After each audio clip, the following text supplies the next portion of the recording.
having a problem with your slide out, follow the wires until you see this little control panel right there. This one is located under the bathroom sink and it's a little bit dark in here so I can't see. But I got this headlamp. Check this out. You got the first setting, which is super bright. Then the second setting, a little bit lower. Third settings, kind of cool. Might take this to a rave. Who says rave anymore? And then you got the spotlight.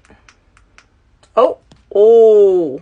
I think it's kind of cute, right? Like I can wear this anywhere. But back to the slide controller. If your slide out isn't working and you have to manually override it, there's a tiny little button in there. I think you can see it, the gray button with this light. Right there.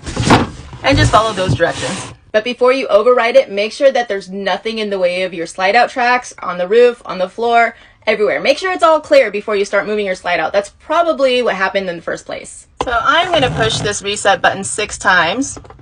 2, 3, 4, 5, 6. Hold down on the 7th until it flashes. Up, there it goes. And then now I'm going to go to my slide out button. Let's see if that works. We're going to put it in. Nope, still didn't work. And here's the problem. This wire got stuck in the track. Now we got to fix that. So I cleaned up the red wire a little bit and I'm going to connect them with a splice connector. Let's see if that works. It works now. Oh, it's all working. I didn't put it flush because I'm still working behind there, but now we're going to put all the wires nice and neat back together because they were exposed from the manufacturer since this was a brand new RV.